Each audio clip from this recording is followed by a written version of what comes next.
തിരുവനന്തപുരം കോർപ്പറേഷനിൽ ഒരു ഭരണ പ്രതിസന്ധി ഉണ്ട്, അല്ലെങ്കിൽ ഒരു ഭരണ സ്തംഭനം ഉണ്ട് എന്ന് ആരോപിച്ചുകൊണ്ടാണ് UDF ഇപ്പോൾ ഈ നീക്കങ്ങൾ സജീവമാക്കിയിരിക്കുന്നത്. കഴിഞ്ഞ ദിവസം ചേർന്ന പാർലമെന്ററി പാർട്ടി യോഗത്തിലാണ് ഒരു അവിശ്വാസ പ്രമേയം കൊണ്ടുവരാമെന്ന ആലോചനയിലേക്ക് UDF എത്തുകയും അതിൽ അന്തിമ തീരുമാനമാവുകയും ചെയ്തിട്ടുള്ളത്.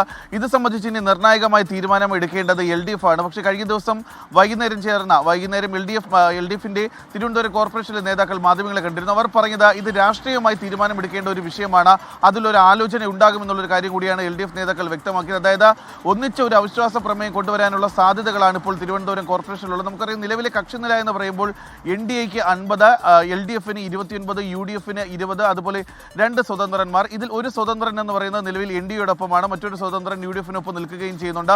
അതിൽ ഈ NDAയോടൊപ്പം നിൽക്കുന്ന സ്വതന്ത്രന്റെ നീക്കങ്ങളായിരിക്കും ഇനി നിർണായകമായിരിക്കുക എന്നുള്ളതാണ് എടുത്തു പറയേണ്ടത്. കാരണം LDFും UDFും ചേർന്നുകൊണ്ട് ഒരു അവിശ്വാസ പ്രമേയം കൊണ്ടുവന്നു കഴിഞ്ഞാൽ ഈ സ്വതന്ത്രന്റെ കൂടി സപ്പോർട്ട് അവർക്ക് അനിവാര്യമായിട്ടുണ്ട്. കാരണം ഈ നേരത്തെ പറഞ്ഞതുപോലെ തന്നെ വാഴോട്ടുകോണം കൗൺസിലറായിട്ടുള്ള സുഗതൻ ഇപ്പോൾ ജയിലിലാണ്. അദ്ദേഹത്തെ കാപ്പ ചുമത്തി ജയിലാക്കിയിരിക്കുകയാണ്.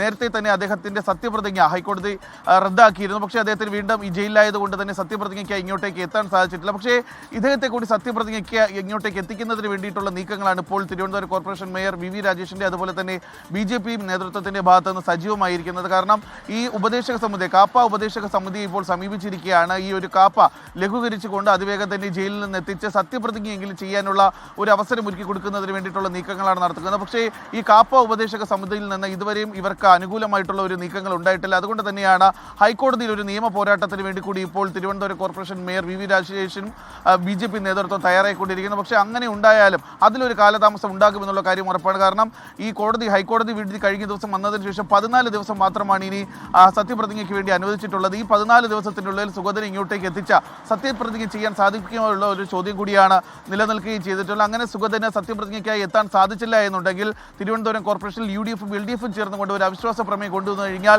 ഒരു ഭരണ അട്ടിമറിക്കുള്ള സാധ്യത കൂടി ഇവിടെ നിലനിൽക്കുകയും ചെയ്യുന്നുണ്ട്. പക്ഷേ നേരത്തെ പറഞ്ഞതുപോലെ തന്നെ നിലവിലുള്ള ആ സ്വതന്ത്രന്റെ തീരുമാനം ഇതിൽ നിർണായകമായിരിക്കും.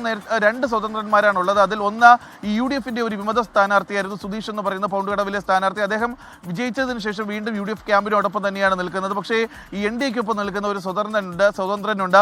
നേരത്തെ തിരുവനന്തപുരം പ്രസ് ക്ലബിന്റെ മുൻ പ്രസിഡന്റ് കൂടിയായിരുന്നു. അദ്ദേഹം ഇപ്പോൾ നിലവിൽ NDAക്കൊപ്പമാണ്. പക്ഷേ അദ്ദേഹം ഇങ്ങനെ ഒരു അവിശ്വാസ പ്രമേയം കൊണ്ടുവന്നു കഴിഞ്ഞാൽ UDFും LDFും ചേർന്നുകൊണ്ട് ഒരു അവിശ്വാസ പ്രമേയം കൊണ്ടുവന്നു കഴിഞ്ഞാൽ അവരോടൊപ്പം നിൽക്കുമോ എന്നുള്ള കാര്യമാണ് ഇനി അറിയേണ്ടത്.